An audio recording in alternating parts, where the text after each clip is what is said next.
Good afternoon, everyone. Good afternoon, Rodmark. Good afternoon, ma'am. Welcome to the second day of the 2023 Philippine Social Entrepreneurship Summit, Isang Adhikain, Expanding Horizons. I am your host for the day. My name is Maan Sikam. I am a board of director of the Society for the Advancement of Professional Social Entrepreneurship. And my partner with me today, My name is Rodmark Bariga. I'm also with SAPSE, and I'm also the co-founder and current CEO of Palamigan Ko. okay, so yesterday, Rodmark, we had a very, very full day. We had so much discussions. Ano yung mga takeaway mo from yesterday's session? Yeah, so basically, the entire day yesterday was all about the National Social Enterprise Development Roadmap, no, and the governance system that we formed over the last few months for the different subsectors. So, ang ganda nagkaroon tayo ng iba't ibang breakout rooms, one for each of the conveners. So, meron tayo, may breakout room tayo for the academe. We had a breakout room for the NGOs. We had a breakout room for the cooperatives. We also had a breakout room for the MSMEs and the SEs. Yes. And grabe, ang isa sa biggest takeaway ko is talaga naman from the reaction of the audience yesterday, grabe ang clamor for something like this. Yes. So we're all very, very excited.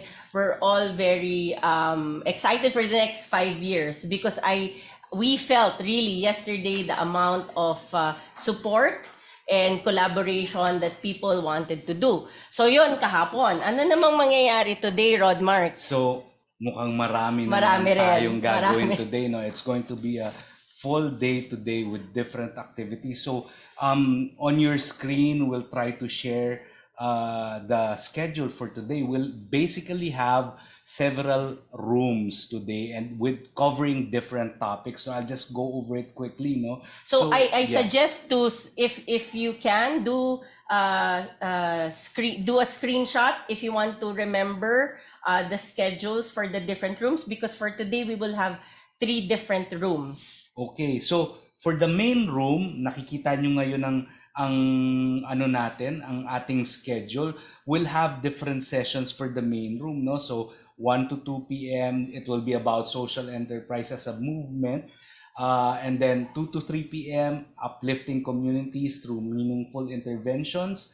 3 to 4 p.m. we'll have this is about education, going beyond traditional education. And then 4 to 5 p.m. everybody will be back in the main room. We will close the breakout rooms and for the closing and synthesis, which will be headed by the Ayala group of companies. Now, for the first breakout room, the other breakout rooms, we'll have different sessions as well. So the first session, which we will be moderating with Maan, no, is about social entrepreneurship and the gender perspective. This is at 1 to 2 p.m. and I'm very excited for this session. And then after this, we'll have at the same time what will be happening. Yes. So breakout room 1 is social entrepreneurship and the gender perspective. And then we will have another room, our breakout room 2, which will be building the Philippine cooperative economy. So this will be at the same time, 1 to 2 p.m. And then next. Okay. So breakout room 3, ito rin to, very exciting topic. In fact, yesterday from the breakout room in the academe session, marami nang nagtatanong, no? So if you are an academic institution, student, teacher, faculty, do attend this session starting at 2 p.m. in breakout room 3. It's building an SE program in your academic institution. And then in breakout room number 4, kasabay din neto, this is about the Master in Entrepreneurship for Social Enterprise Development, professionalizing social enterprises. And that's also for those of you who want to learn more about how you can professionalize your social enterprises. This might be a good room to go to. Okay. So for our last breakout room, which will happen at breakout room 5, which will happen at 3 to 4 p.m., we have impact investment and the social enterprise sector. So Rodmark will be in that room. So if you want to know more about what's happening or what is the condition of impact investment in the social enterprise sector, do try to catch the breakout room 5. Now, we all know, sobrang exciting, no? Napakaraming topics na mangyayari today. If you miss any one of them, who below will be on for a week. Yes. So you can always catch the recording of each breakout room session. So, kunyari, gusto mong panoorin talaga yung sa academe, pero you also want to look at the MESDEV program or look at the impact investors, which are all happening at the same time.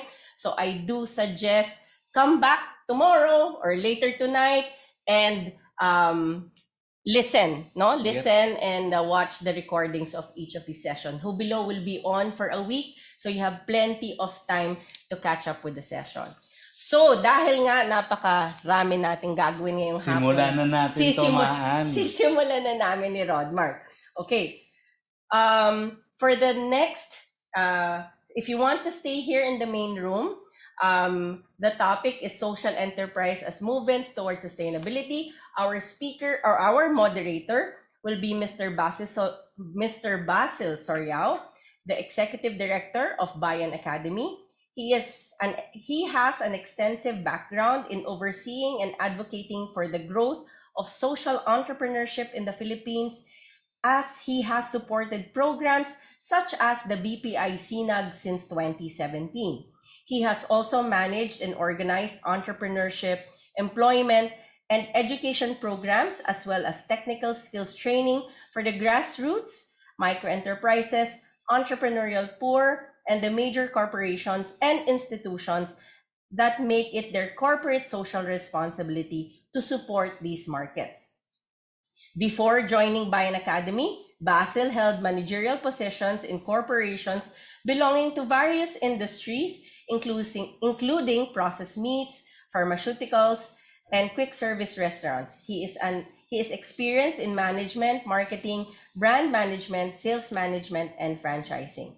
He acquired his Bachelor of Science in Commerce, major in Marketing Management from the De La Salle University, and his Master's in Entrepreneurship in Social Enterprise Development from the Ateneo Graduate School of Business. So if you want to stay here in the main room, Basil will be moderating the session for today.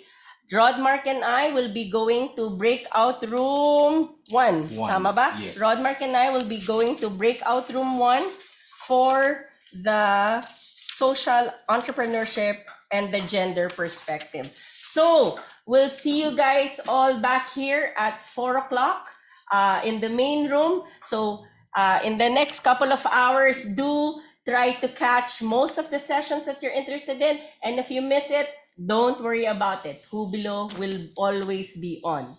So now, for the next week, for the next 7 days. So now we will turn over the floor to Basil. Hello, Basil. Hi, Maan. Hi, Rodmark. Thank you sa introduction. Kala ko, resume na yung binasa niyo. Thanks, Basil. We'll say goodbye to you now. Yeah, see you later, Maan, Rodmark. Thank you so much. Bye-bye. All right, so to those who are in the main room, so thank you so much for being with us. Good afternoon. My name is Basil Ronald Soriao from Bayan Academy. I'll be your facilitator for the 3 sessions to be held in this room. So welcome everyone to day 2 of the Philippine Social Entrepreneurship Summit. The sessions this afternoon in this main room will feature organizations from 3 different subsectors, namely education, intervenor, and actual social enterprise. So the speaker of each organization will share with us the journey of the respective organizations in advocating for social entrepreneurship and enterprise development.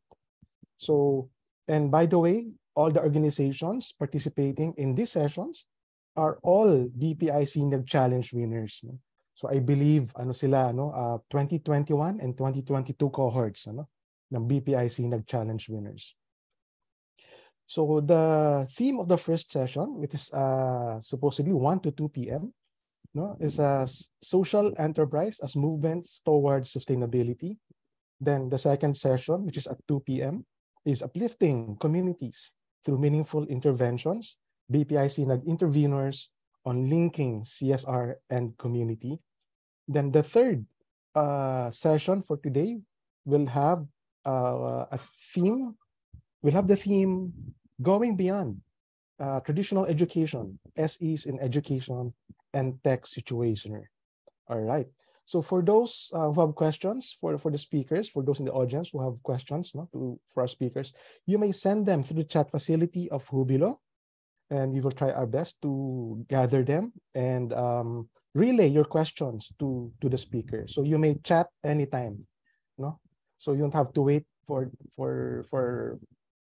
us to finish, no? So if you have questions, please chat us, freely chat us. All right, so having said that, so let's proceed with the first session, social enterprise of movements towards sustainability. All right, so social entrepreneurship has emerged over the past several years as a way to identify and bring about potentially transformative societal change. This is a new way of business and has seen the 3 Ps, people, planet, and profit, are all taken into important consideration in the process. So this model and process have seen growth and evolution over the years. BPI-SINAG has made that possible and has continued to champion enterprises that value sustainability. Bokashi Pinoy is a social enterprise that focuses on turning food waste into nutrient-rich soil. It facilitates a program called the 30-Day Garbage to Garden Challenge to train individuals, organized communities, or businesses who want to reduce their food waste for a greater purpose. For the past 2 years, the Bokashi Pinoy movement has been raising awareness on persistent environmental issues through public speaking, seminars, workshops, and social media to ask for public opinions regarding roles in the implementation of policies in our own households and our communities. The enterprise has worked with different organizations and communities to increase their reach. As part of the BPI-SINAG Evolution Social Enterprise Awardees, Bokashi can share their story and the impact which they have cultivated over the years as an example of a social enterprise that is more than traditional business, but as a movement towards advocacy, towards national sustainability and development. So, to talk more about the movement, let us welcome Ms. Lanie Francisco, founder of Bokashi Pinoy. Welcome, Lanie. Hi, Sir Basil. And, Good afternoon. Thank you good for... afternoon. Go ahead, Lanie. Right. Good afternoon, and thank you for the opportunity to represent the BPI-SINAG 2022 cohorts. Privilege actually marami rin serving to share their story. So I'm really proud to be representing them today.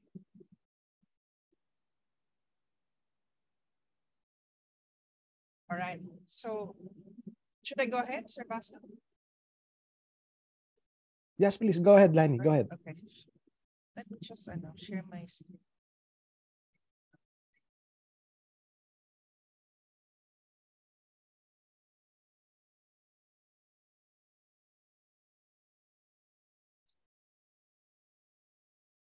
All right. So actually, I thought I should be sharing about sustainability or sustainability for today's topic because at the end of the day, all social entrepreneurs actually wants to sustain not only their enterprise, but also yung advocacy, the advocacy that they're trying to promote through their communities and the nation at large. But for today, since we're talking about sustainability, sustancia and nutrients and compost, I thought I should combine those two words so that you'll have some recall on what we're trying to do. So this is sustainability. We're talking about nutrients, not only for human bodies, but also for the soil. Because if we need nutrients, so does the soil that actually feeds the plants that feed us. So my name is Lanie Francisco. I am the founder of Bokashi Pinoy. I'm going to talk about the journey of Bokashi Pinoy in the next maybe 30 to 45 minutes. Maybe we will have some question and answer later on. But as the let's talk about the bigger picture muna before we actually talk about why we choose the method that we are currently doing now and why we kind of decided to use our time, our full time um, to pursue this advocacy and maybe chase people and organizations and the powers that be to help us address a glaring issue. And I think everybody knows that the world dumps, billions of tons of waste every year, and 99% of the stuff we actually just throw it away, within 6 months. And then for the longest time, especially meron tayong landmark law called the RA 9003 or the Ecological Solid Waste Management law, which has been around for 23 years now. And paulit-ulit na to, waste segregation is key. From kindergarten up to college days, we're being taught to segregate waste. And yet, 23 years hence, even with the landmark law, we're still faced with the fact that we're still throwing a lot of good resources into the landfill. And then worldwide, hindi lang po ito sa Pilipinas, about 60% of that waste is actually food waste and yard waste. 60% of that is food waste and yard waste, which can actually be used for other greater purposes, sabi nga ni Sir Basil kanina. And the most glaring fact actually is that this food waste actually is coming mostly from household. Akala natin since marami namang mga food establishments, there's a lot of hospitals serving food, but those establishments are actually very regulated, and therefore they really know how to manage their food waste. Unlike households, mas marami tayo, we do not know how to properly manage it, and we cannot blame the households naman because medyo may konting lack in terms of enforcement of the law. And then in terms of awareness, a lot of people still see food waste as waste. So I hope that at least before the end of this talk, you see food waste as a resource. Whenever you see food waste, you tell yourself or your housemates, wait lang, hindi yan waste. Let's try to transform it into something that could actually be better for the environment. All of this food waste, we will now start calling a resource to transform these food scraps into compost. And syempre, magtatanong kayo, so ano nga ba yung composting na yan? Well, very very simple lang naman composting. It actually converts food waste naturally into something that actually nourishes the soil. Pero dahil nga dead ng ating soil, a lot of microorganisms are also dead as a result of the synthetic fertilizers, pesticides, and herbicides that we have been using. Nahihirapan na rin yung soil to digest the food waste. So kung nararamdaman nyo yan, if you have problem with digestion, the soil also have problem with digestion. Hence, there's a need for helpers. And I hope that the helpers that we are trying to incorporate are natural helpers. In traditional composting, may mga natural helpers na rin naman dyan, but because nga of the bombardment of synthetic chemicals, synthetic fertilizers, pesticides, and herbicides, na namamatay na yung mga natural helpers na yun.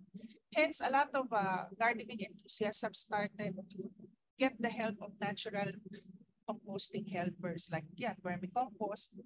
These are special worms that are being used to decompose your food waste faster.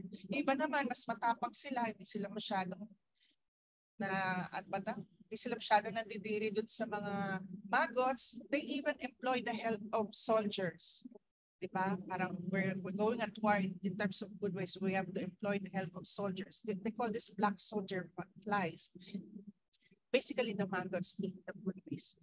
And then there's bokashi. Bokashi actually is a Japanese term that means fermentation. So meron din siyang natural helpers pero hindi mo siya nakikita. And actually, that's the reason why we started using bokashi because meron siyang natural helpers na hindi masyadong nakakadiri for people are very sensitive sa mga critters. Katulad ko, actually, I'm very afraid of worms and maggots. Kaya I decided to go for bokashi composting.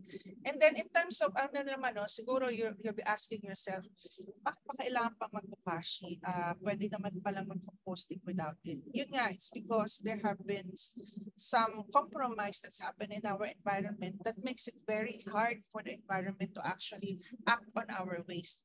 Basically, even the cockroaches and the rats, they have a role to play. Pero without them, baka nalunod na tayo sa basura. But instead of cockroaches and rats helping us to deal with the waste, right? Why not yung medyo cute naman, yung hindi nakikita. So those are the microorganisms that are in Bokashi. And then in terms of the method, we say it's easy to learn just because we have curated all of the contents for you. Hindi na kayo mag-google kung saan-saan.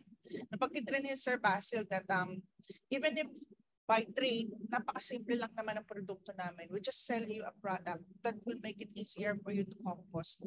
But at the same time, we add value to make it easier for you to learn. Kasi pag mahirap pa-learn, nakakalito, nakakayamot, then ayaw na lang gawin, di ba? We make the method also easy to maintain so that even if life becomes busy, bigla kang nagkaroon ng emergency, you have to go to Hawaii for a vacation, or suddenly you have kailangan mo mag-alaga ng anak or an aged father, pwede mo siyang bitawan na hindi ka mag-worry na ipisin siya or dadagayin. Basically, the way that we have defined or designed the process is to make it easy for even the busiest mom. Kasi I'm a single parent myself. I also take care of an aging parent. So we always design our processes thinking who are going to be using our method. They're going to be using this at home. They are busy. They might have things that they have to take care of instead of saving the world. So pwede mo na nilang bitawan. Kaya sabi ko, easy to maintain. No? Kasi lahat naman tayo, we have this grand dream of saving the world, saving the earth. Pero life happens and we have to kind of put it aside. So this one you can put aside and get back to it, and it will embrace you back na hindi kayo mahihirapan. Siyempre, ginawa namin mas mabilis ang turnaround time. And then of course, being environmental advocates, this is the reason why nagpapakadalubhasa kami dito, and we really want to prove that it works, is because we know that it actually reduces greenhouse gas production, particularly methane, which is more toxic than carbon dioxide. So if you are already in that level na para ka ng yung mga aktivista ka na talaga, you really want to do something for the environment. So this is something that you can do even without yung magpa-plakad ka kung saan-saan and then say, do something about climate change. Do something about climate change at home. You don't have to go to the mountains and then plant trees or go to the beach to clean sa bahay mo lang.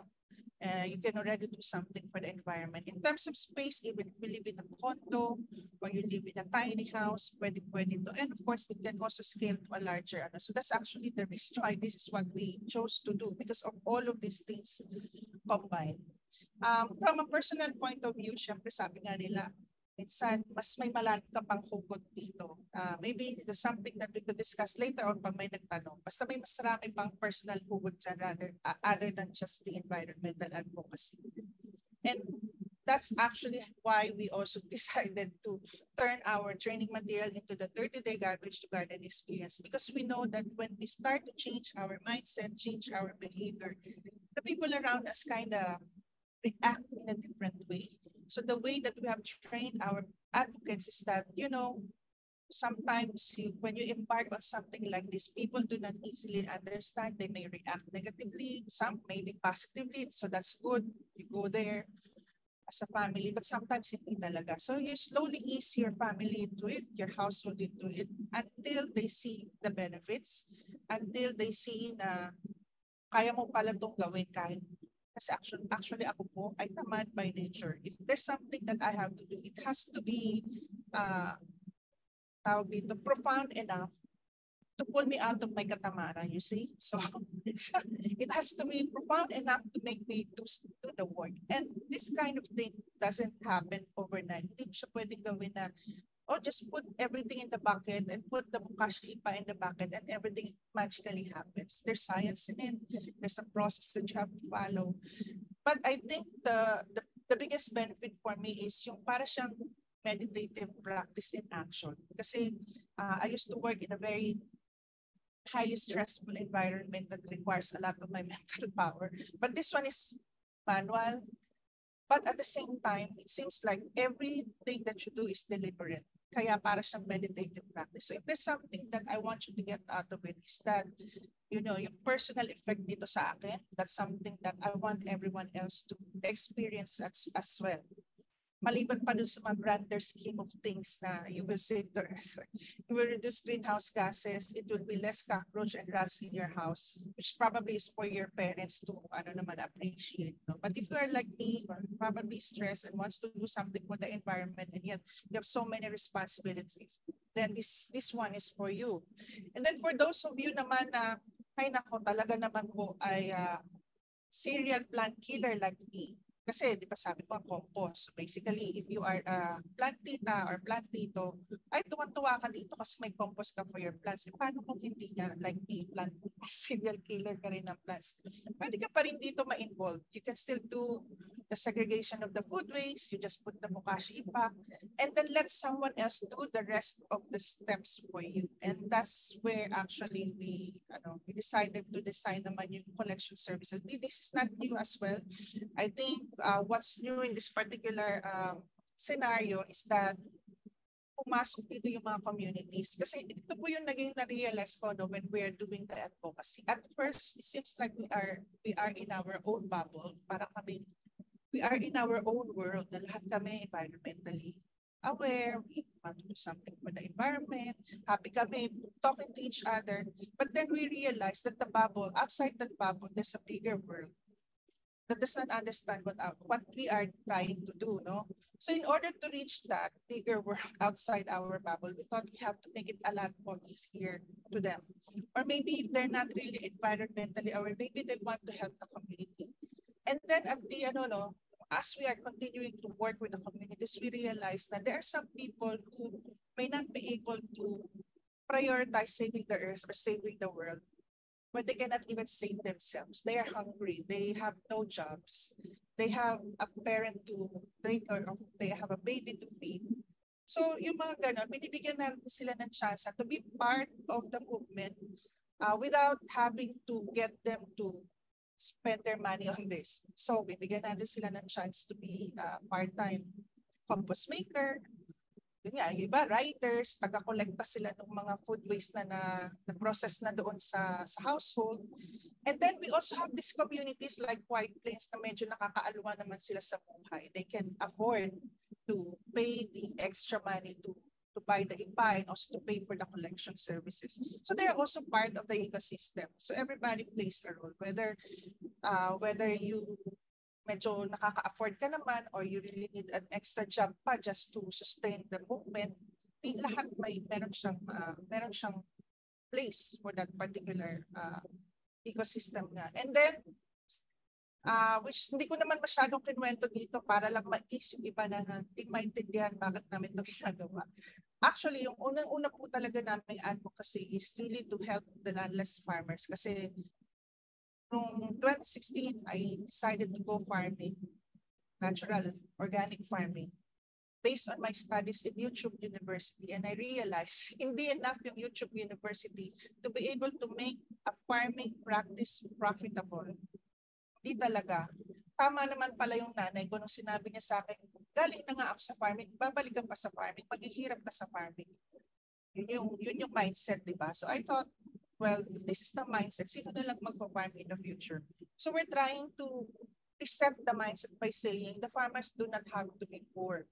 If the soil is restored to its original health, it might be easier for the farm workers. It's also easy for the farm owners. And that's what this advocacy is all about. We're trying to remove the burden away from the farmers in restoring the land. Kasi systemic naman talaga yung issue. So yung solution need to be holistic.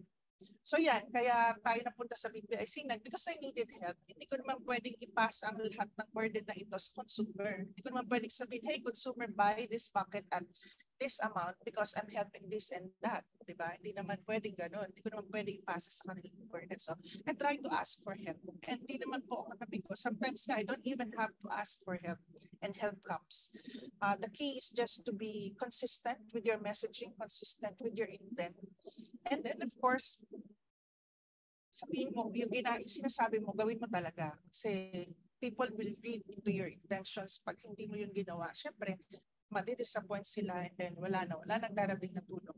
And that's where sustainability comes in, The goal of composting is beyond just restoration of the soil. It's giving hope to everyone who feel helpless about doing something for the environment. Because at the end of the day, there's something that you can do. No matter how busy you are, no matter how much money you have in the bank, there's something that you could do.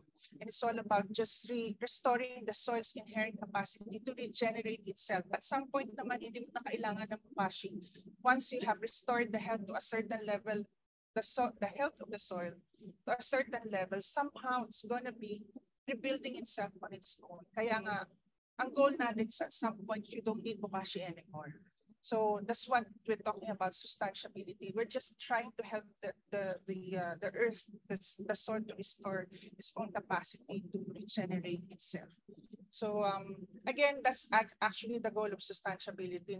No matter where you see it, whether the soil or it's a business, it has to be sustainable. Even you as the owner, you should be able to sustain yourself. Otherwise, who's going to run this? Isa pala yung sa mga natutunan mo sa sinag. Hindi ko na siya maantay kasi namas mo siya sa isip mo.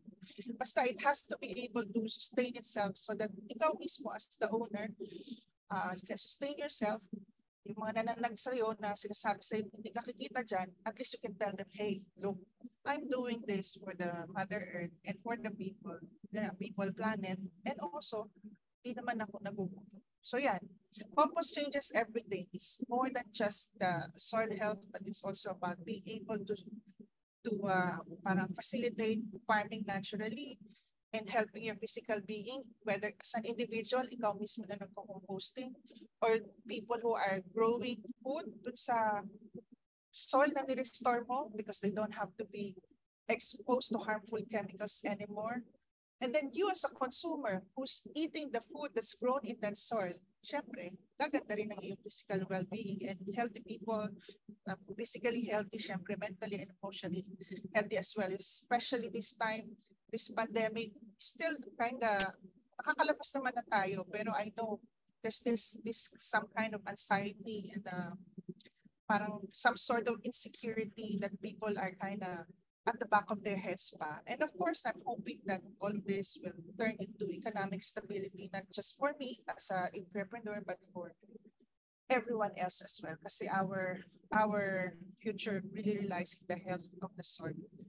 So I've been talking about all of these things for the past 6 years. Maybe nagtatanong kayo, ano kaya yung mga challenges nila, Lanie, when they were doing this? Kung mapapansin niyo po, yung evolution namin is one challenge being addressed after another. But still, siguro kung walang challenges, edi ang boring. Kaya pag-usapan natin kung ano yung mga challenges na yan. So even if we're talking about all of those solutions for collection services, meron pa rin po kaming operational challenges. The lack of composting facilities in each barangay. Malaking problema po yun. Even by law, dapat meron tayong composting facilities in each barangay. Hindi pa po 100% na meron. The other thing is the lack of skilled compost makers. Kasi compost pile can easily turn into a dump site. Actually, marami ng mga composting facility na nag-succeed before, and then somehow bigla na lang silang nawala. It's because of mismanagement. Hindi alam ng mga tao how to deal with the compost. So, bumabaho, nagagalit yung kapitbahay. Or the compost piles up, nobody uses it. So, walang turnover. Para ka lang nag-create ng another pile sa compost facility. So, skilled compost maker means moving all of this compost as efficiently as possible. So, paano yung mo? Dapat nag-move siya, lumalabas siya, may gumagamit ng compost. At the same time, you know how to accept this compost at the time na ready ka na ulit to process it before somebody buys it. That's part of the skill na wala pa sa ngayon. So, there. And of course, the delivery fees, mahal na ng gas ngayon, the fuel is yung transport cost, mahal talaga siya. And this is what I've been talking about earlier, na all of these operational challenges, ang laki ng burden niya sa aming mga social entrepreneur. And I was just lucky enough to be given the chance nga to share our advocacy as well as our challenges. Kaya natutulungan kami. For example, although meron na po ako nakukuhang assistance in terms of educating the communities, the household, educating even the partner communities para maging skilled compost makers sila.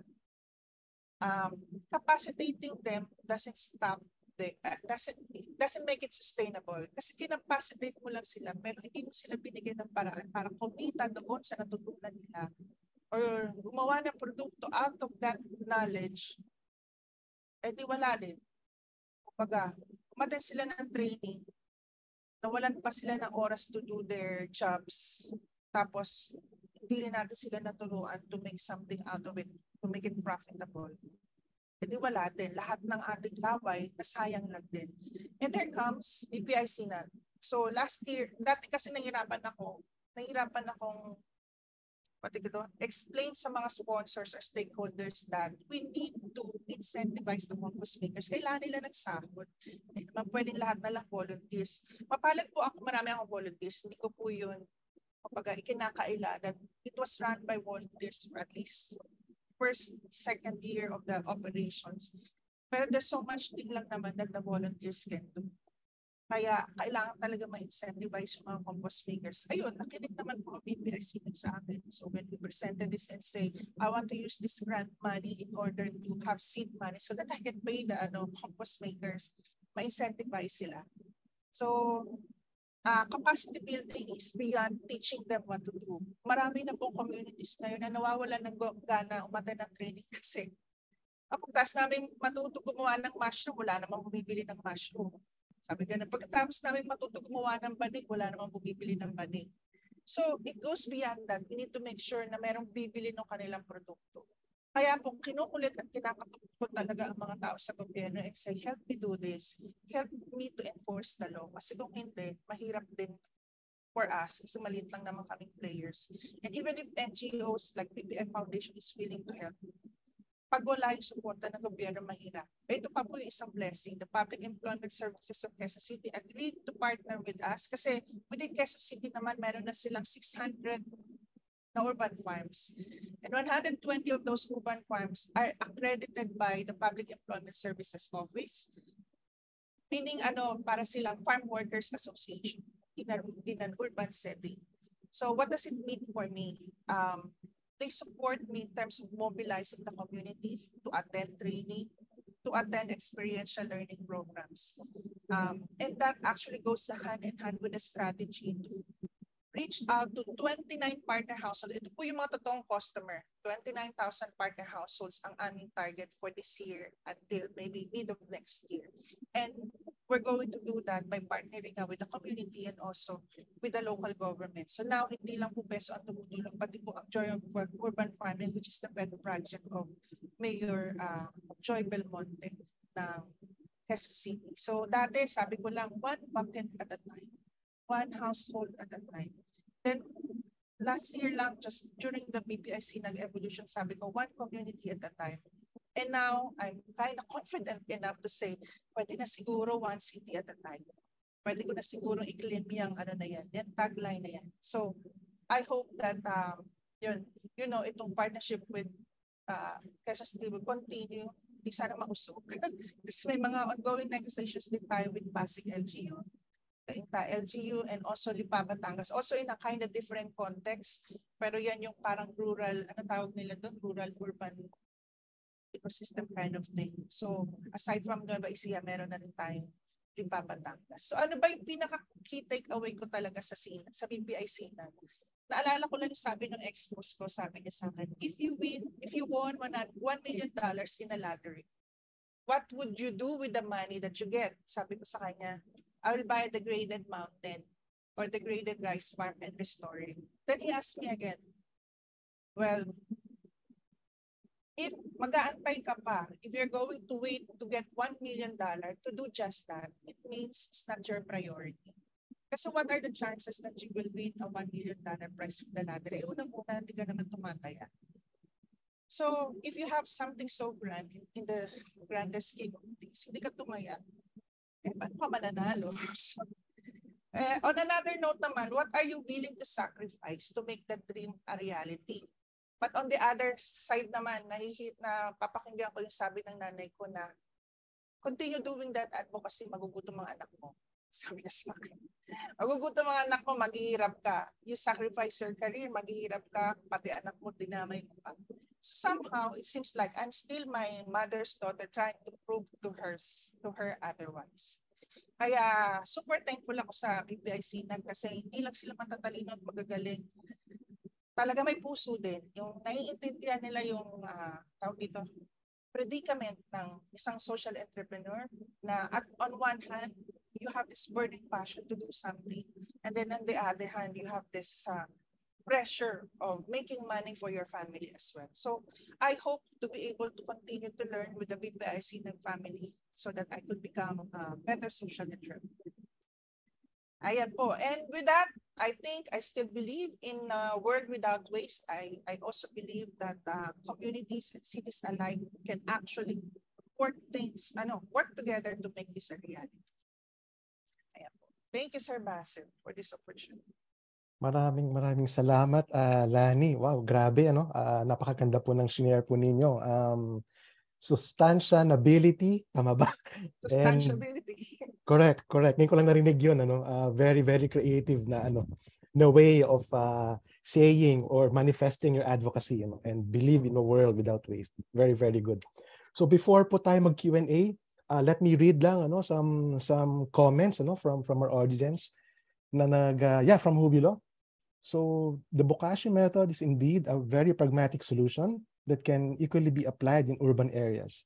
It reminds me also of how they do it in Singapore, where their high-rise residences also have their rooftop gardens that grow fresh agri-produce.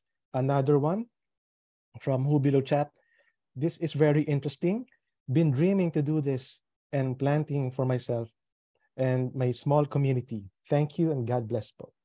Another one from Jubilo Chat din. So hope this kind of project ay maging available din sa area namin. In our barangay, the community doesn't have a proper waste segregation. So tingin ko, Lanie, dun talaga, kasi yung system ninyo, it depends on yung contribution ng mga households and communities, Yes. to adopt the Bokashi method and do composting. Then the second naman is collecting those compost, and for the compost makers to have a livelihood out of it, and pati rin yung farmers so they can have better soil for their products, di ba? So yung educating people about waste segregation, actually dito sa amin where we live, pinapractice naman namin yun, minsan nakakamali pero pa rin, I mean andun yung effort na segregate yung yung biodegradable and non-biodegradable. Based ba sa experience mo, Lanie, ano ba yan? Pag if you educate people about it, nasisway ba natin sila na pagtiyagaan lang yung pagsisegregate ng waste kasi makakatulong kayo in soil health kapag naging compost yan? Siguro kwento na lang kita, Sir Basil, ng isang success story. Si May actually, siya sa mga talaga namang dedicated advocate namin. She said when she joined the challenge, 2019 pa yata, before the pandemic, sabi niya, I joined kasi sabi ko, it will make my plants healthier. Wala na siyang pakialam sa environment. Wala siyang pakialam dun sa mga farmers. Wala daw. So sabi ko, so what made you join? Kasi nga sabi ko, it will help my plants. Pero actually, I still doubt whether it's helping my plants. But right now, even if she's not really claiming it, I think she's the strongest environmental advocacy in the team right now. So that kind of change, yung na-witness namin na somebody just wants to do something kasi iniipis daw yung basura niya. And then somehow, in between the challenge, it kind of triggers the point. Bakit kaya itong mga to? Bakit kaya sila so passionate about what they are talking about na pinag-aaksaya nila to ng panahon? And because of that, yun nga, parang naku-curious sila what makes us think. So they would continue to listen. And then somehow, nabibrainwash na yata namin sila.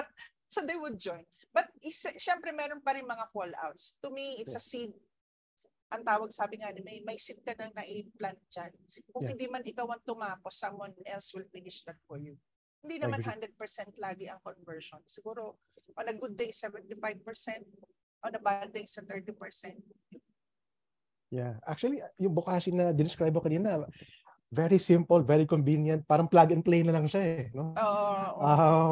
Versus doon sa black soldier fly, sa vermicast, di ba? Ito mas na to simple lang, napakasimple. Oo, yeah. So may question lang tayo sa Jubilo chat, Lanie. So if you don't mind answering. So what are your tips in working with partner communities or households in your social enterprise? Then how did you touch base and build those relationships which led to the growth of your social enterprise? So totoo lang po, when I started, I don't have a strategy. Okay. Na-learn ko na lang to as I go along. Whenever I reach a certain thing to overcome, and then I would try to learn what I need to do in order to go to the next level. But I think the key thing is always what I call individual success. You've got to experience that individual success yourself. You have to experience it yourself. Ikaw mismo, magbukashi ka, ikaw mismo. And then, don't preach.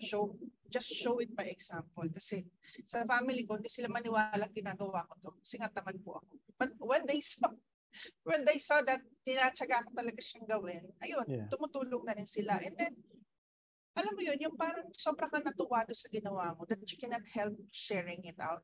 Yun lang naman ang ginawa ko the first few years eh. Parang, there's something I did, tapos natuwa ako sa kanya ng sobra. And then I just shared it out.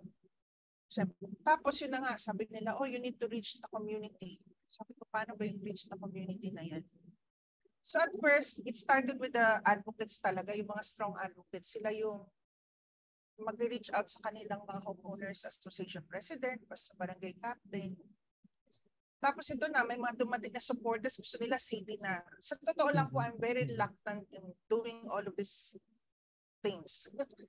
Pero somehow when you're put in that parang the responsibility, you just have to do it. So yun lang, just do it one level at a time. Pati nga yung policy level, pinapasok ko na, sabi ko, it requires political savvy, which I don't have. Pero everything can be learned naman as long as you have good intentions, I guess. So I'm still learning. Yung political savviness na yan.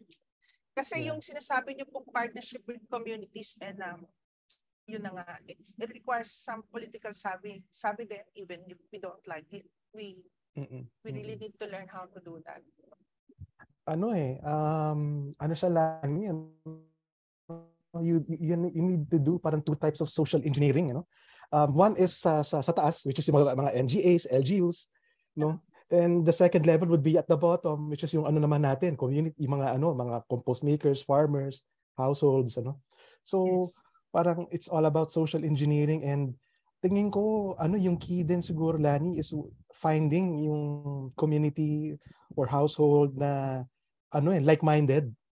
Yes. Na tipong gusto nila tumulong but they don't know how. And ito si Bokashi Pinoy explaining to them that if you want to help, this is one way to go about it. No? Yes. And very simple way of doing your part in saving the environment, in creating more healthy soil, di ba? So and dun sa share mo kanina about yung adopting a social mission, yun nga if you decide na you will do a social mission or have a social mission, be prepared to really do some sacrifice. Yes, correct. Yeah, meron po talaga. I cannot say na it's an easy walk. It's an easy walk in the park. So sa totoo lang talagang close to having a calling nga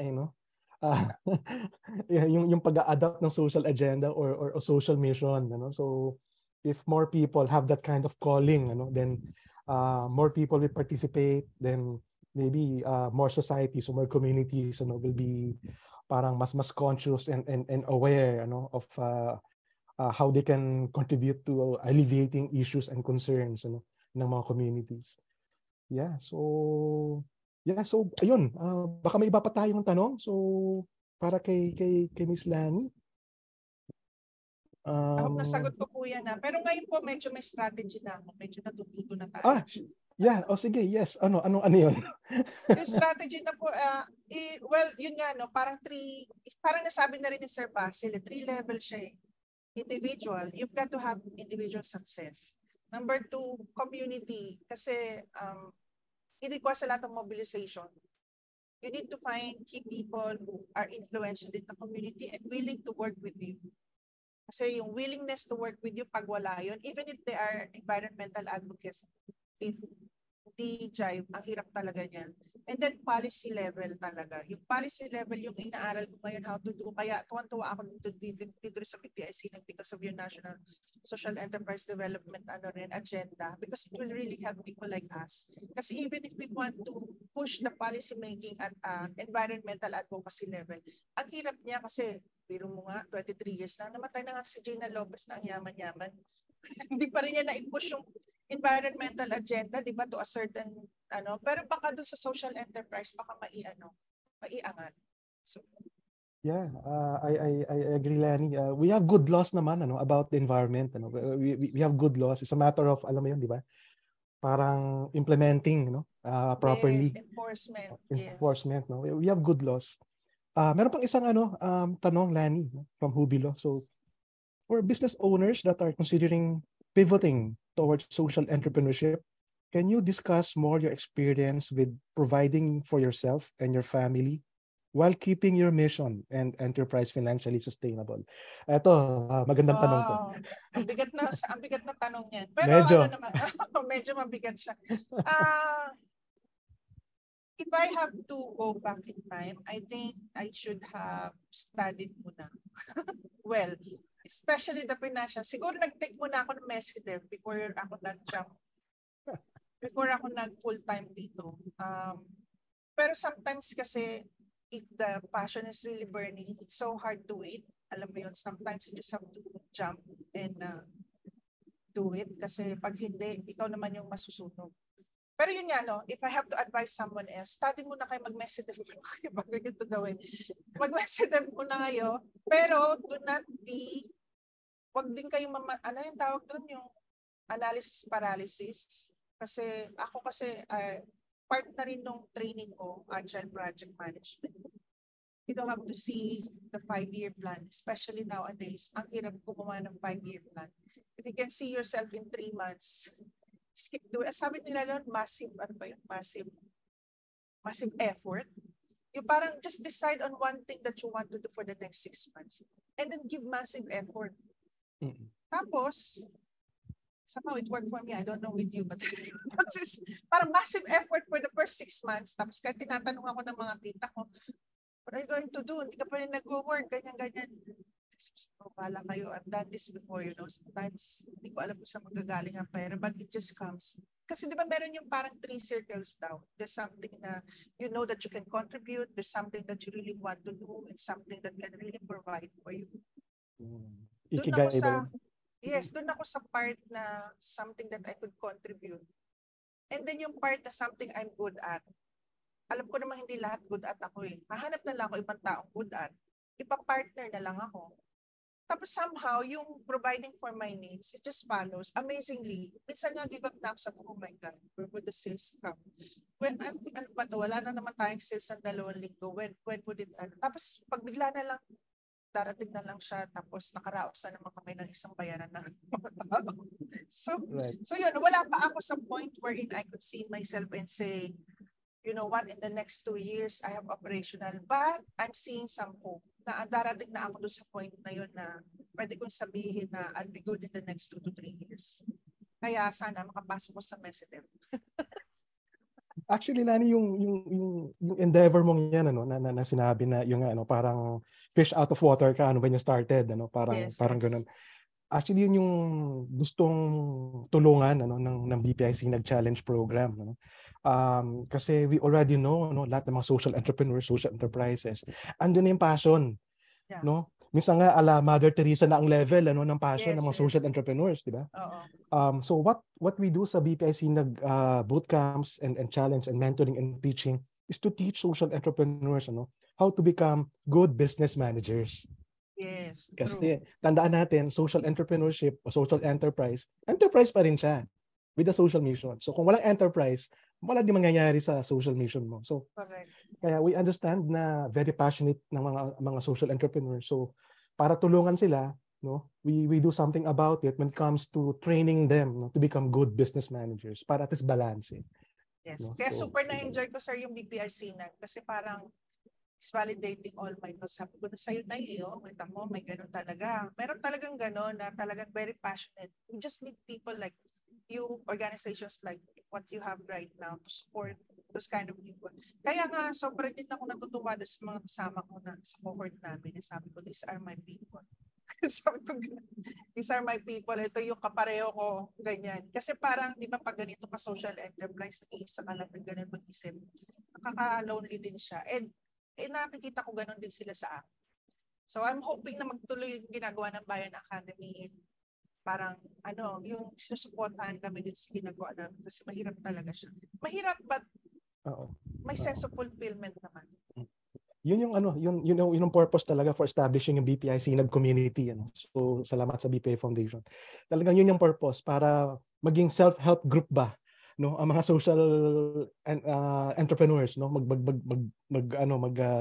pull together, no, and support one another, no, kasi tayo lang nakakaintindi ng plight, di ba, natin, no, mga social entrepreneurs, no. So magandang nag-create si BPI Foundation ng community kung saan lahat ng mga social entrepreneurs pwedeng sumali and they can learn from one another, no. So and within the year, please expect more activities, sa BPI Foundation. Ayun, so sumagot na si Lanie dun sa sa inquiry, so how to touch base with you, no. So ayun, so for those who would like to get in touch with Lanie and learn more, about her advocacy about sustainability. Ayun, so expert si Lanie dyan, and I'm sure you will learn a lot from her, and marami po kayong stories, na marinig kay Lanie, about her advocacies, about the community she's helping, about the households na tumutulong, and the farmers, na natutulungan natin. So, Lanie, thank you so much for being our speaker this afternoon. Thank you so much for your time, and great work na you do. Please continue the work that you're doing, and si BPI Foundation, Bayan Academy, and all the stakeholders doon sa roadmap. We're here to help. We're here to help. So the roadmap is a 5-year plan, and by the end of the 5 years, and each year, meron mga milestone yan. So unti-unti maano din natin ang Lanie, na maayos din natin yung ecosystem na tutulong talaga sa mga social enterprises dito sa Pilipinas. So again, Lanie, thank you so much for sharing your experience and your story. Thank you for gracing us with your presence. Thank you. Thank you, sir. Thank you, Sir Basil. Ayan po si Miss Lanie Francisco of wait, isa pa. Basahin ko na lang kasi sayang. So congratulations, Miss Lanie, for sharing this advocacy. Minsan nagigilty rin ako kasi di ko rin ito pinapractice personally, how much more sa ordinary people. Yeah. I think to move forward and expand the system, collaboration is key with LGU and NGO and community. Yes. We couldn't agree more. Di ba, yes. Ms. Lanie? Yeah, the aim po is try to make it easier as the time goes by. Ngayon, parang one at a time, we're addressing the issues to make it easier and easier as the time goes by. Ayun. So again, Lanie, thank you so much. Thank you so much. And I'll be seeing you. I'm sure. Thank you po. Thank you. Thanks to the organizers as well. Bye. Thank you. Ay, by the way, ang ganda ng BPI Sinag trophy mo sa likod. Oo nga eh. Sinadya ko yan, di ba? Kitang-kita. Para pag gumagalaw ako, kita niyo siya. Oo nga eh. Thank you, Lanie. Thank you.